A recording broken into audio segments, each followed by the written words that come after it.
16ാം കേരള നിയമസഭയുടെ ആദ്യ സമ്മേളനത്തിന് അല്പസമയത്തിനകം തുടക്കമാകും. ഗവർണറുടെ നയപ്രഖ്യാപന പ്രസംഗത്തോടെയാകും നടപടികൾ ആരംഭിക്കുക. TS ഹരികൃഷ്ണ വിവരങ്ങളുമായി ചേരുന്നുണ്ട്. Hari, good morning.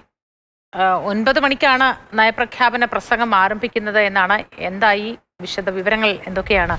ഇന്നത്തെ അജണ്ട എങ്ങനെയാണ് സഭയിൽ എന്നതുകൂടി നമുക്ക് പ്രേക്ഷകർക്ക് വ്യക്തമാക്കാം.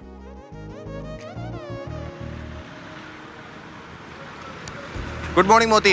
കൃത്യം 9 മണിക്ക് തന്നെ നയപ്രഖ്യാപന പ്രസംഗം ആരംഭിക്കും. ഗവർണർ രാജേന്ദ്ര അർലേക്കർ അല്പസമയത്തിനകം തന്നെ ലോക് ഭവനിൽ നിന്ന് ഇറങ്ങും.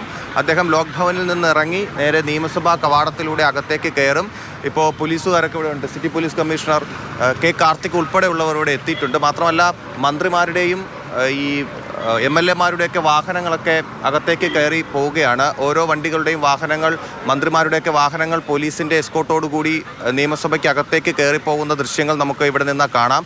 ഗവർണർ അല്പസമയത്തിനകം തന്നെ ലോക് ഭവനിൽ നിന്ന് ഇറങ്ങുമെന്ന് തോന്നുന്നു. അതിന് വേണ്ടിയിട്ടുള്ള ക്രമീകരണങ്ങൾ പോലീസ് ഇവിടെ ഒരുക്കുന്നുണ്ട്.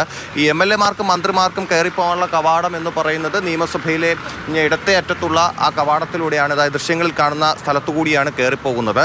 ഇത് കഴിഞ്ഞ് ഗവർണർ ഇവിടേക്ക് വരുമ്പോൾ, അതായത് ലോക് ഭവനിൽ നിന്നിറങ്ങി ഗവർണർ വരുമ്പോൾ അവർക്ക് ഗവർണർ കയറിപ്പോകുന്ന വഴി എന്ന് പറയുന്നത് നിയമസഭയിലെ പ്രധാന കവാടം, ആ വലിയ ഗേറ്റ് ഇതാ ഗാർഡുമാർ തുറന്നിടുന്നത് പ്രേക്ഷകർക്ക് ദൃശ്യങ്ങളിലൂടെ കാണാം. അതുവഴിയായിരിക്കും ഗവർണർക്ക് അകത്തേക്കുള്ള പ്രവേശനം. അപ്പോൾ അതിനു വേണ്ടിയിട്ടുള്ള ക്രമീകരണങ്ങൾ പോലീസുകാർ ഗാർഡുമാരും ചേർന്ന് ഇവിടെ ഒരുക്കുകയാണ്. അല്പസമയം കൂടി കഴിയുമ്പോൾ ഗവർണർ ലോക് ഭവനിൽ നിന്ന് പുറത്തിറങ്ങും. അദ്ദേഹം ഇവിടെ എത്തും. ഇവിടെ എത്തിക്കഴിഞ്ഞാൽ പിന്നെയുള്ള കാര്യങ്ങളെന്ന് പറയുന്നത് അകത്തേക്ക് പ്രവേശിക്കും. ചെന്ന് ഗവർണർ ഇറങ്ങുന്ന സമയത്ത് തന്നെ അവിടെ ഗാർഡ് ഓഫ് ഓണർ നൽകാൻ തയ്യാറായിട്ടുണ്ട്. അത് കഴിഞ്ഞ് മുഖ്യമന്ത്രി അദ്ദേഹത്തെ സ്വീകരിച്ച് നിയമസഭയിലേക്ക് ആനയിക്കും. ഇതാണ് നടക്കുന്നത്. ഇതെല്ലാം 9 മണിയോടുകൂടി ഈ കാര്യങ്ങളെല്ലാം കഴിയും എന്നുള്ളതാണ്. കൃത്യം 9 മണിക്ക് നയപ്രഖ്യാപന ചടങ്ങ് ആരംഭിക്കുകയും ചെയ്യും. ശരി, TS ഹരീഷാണ് വിവരങ്ങൾ നൽകിക്കൊണ്ടിരിക്കുന്നത്. കൃത്യം 9 മണിക്കാണ് നയപ്രഖ്യാപനം പ്രസംഗം ആരംഭിക്കുക. സഭയിലേക്ക് ഓരോരുത്തരായി എത്തുന്നുണ്ട്.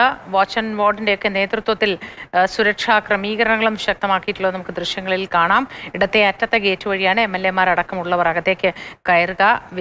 വിശദമായ പരിശോധനകൾക്ക് ശേഷമാണ് ഉള്ളിലേക്ക് ഓരോരുത്തരെയും കയറ്റിവിടുന്നത്. ഓരോരുത്തരൊക്കെ എത്തി തുടങ്ങിയോ ഹരി? എത്തിത്തുടങ്ങി. മന്ത്രിമാരുൾപ്പെടെയുള്ളവർ അകത്തേക്ക് കയറിപ്പോയി. ഇതാ CM ആണെന്ന് തോന്നുന്നു ആ വരുന്ന എസ്കോർട്ടോടുകൂടി. അല്ലല്ല, CM അല്ല, ആഭ്യന്തരമന്ത്രി രമേശ് ചെന്നിത്തലയാണ്.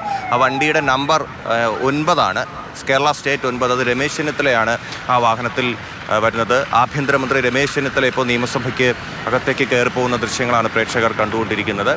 മുഖ്യമന്ത്രി അകത്തേക്ക് കയറി പോയിട്ടില്ല. അദ്ദേഹം ഉടൻ തന്നെ എത്തും എന്ന് പ്രതീക്ഷിക്കുന്നുണ്ട്. അത് അല്ലെങ്കിൽ എനിക്ക് തോന്നുന്നു നേരത്തെ മുഖ്യമന്ത്രി അകത്തേക്ക് കയറിയെന്ന് തോന്നുന്നു. ഞാൻ 8 മണിക്ക് ശേഷം മുഖ്യമന്ത്രി എത്തിയിട്ടില്ല. അതിന് മുമ്പ് മുഖ്യമന്ത്രി അകത്തേക്ക് പോയിട്ടുണ്ടെങ്കിൽ അതിനാണ് കാരണം ഈ കഴിഞ്ഞ ദിവസം സത്യപ്രതിജ്ഞാ ചടങ്ങ് നടന്ന ദിവസം ഏറെ പരാതി ഉയർന്നൊരു സംഭവം, ഗവർണർ ലോക് ഭവനിൽ നിന്ന് ഇറങ്ങുന്നതിനും എത്രയോ നേരം മുൻപ് തന്നെ ഈ ഗതാഗതമൊക്കെ പൂർണ്ണമായും തടസ്സപ്പെട്ടിരുന്നു എന്നതാണ്. റോഡുകളൊക്കെ ബ്ലോക്ക് ചെയ്തിരുന്നു. ഒരാൾക്കും എങ്ങോട്ടും പോകാൻ കഴിയാത്ത തരത്തിൽ ബുദ്ധിമുട്ടായി എന്നാണ്. ഇന്നിപ്പോൾ എങ്ങനെയാണ് സ്ഥിതി? റോഡ് അടച്ചിട്ടുണ്ടോ?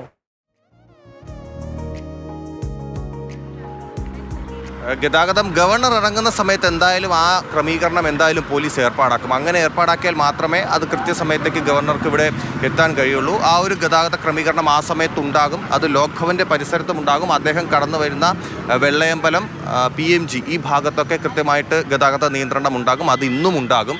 പക്ഷെ അത് കൂടുതൽ നേരം പബ്ലിക്കിനെ ബുദ്ധിമുട്ടിക്കുന്ന രീതിയിൽ ഉണ്ടാകാനുള്ള സാധ്യത കുറവാണ് എന്നുകൂടി എടുത്തു പറയേണ്ട ഒരു കാര്യമാണ്. കാരണം ഒരു 8:45 കഴിഞ്ഞിരിക്കുന്നു ഇപ്പം. അപ്പോൾ ഒരു അല്പസമയത്തിന് കൂടി കഴിയുമ്പോൾ അദ്ദേഹം ലോക് ഭവനിൽ നിന്ന് ഇറങ്ങും. അത് കഴിഞ്ഞാൽ 9 മണിക്ക് അദ്ദേഹം ഈ നിയമസഭയിൽ എത്തിക്കഴിഞ്ഞാൽ പിന്നെ മറ്റ് പ്രശ്നങ്ങളില്ല. ഗതാഗതം സുഗമമാക്കാൻ അധികം താമസമില്ല. അങ്ങനെ ചെയ്യാനും കഴിയും എന്നുള്ളതാണ്. അപ്പോൾ ആ രീതിയിൽ ഇപ്പോൾ N. ഷംസുദ്ദീൻ, പൊതുവിദ്യാഭ്യാസ മന്ത്രി N. ഷംസുദ്ദീൻ അകത്തേക്ക് പോയ ദൃശ്യങ്ങളാണ് പ്രേക്ഷകർ കണ്ടത്. ഇപ്പോൾ എന്തായാലും നിയമസഭയ്ക്ക് മുൻവശത്ത് ഗതാഗത നിയന്ത്രണമൊന്നുമില്ല. വാഹനങ്ങളൊക്കെ പോകുന്നുണ്ട്. വേറെ ബുദ്ധിമുട്ടൊന്നുമില്ല.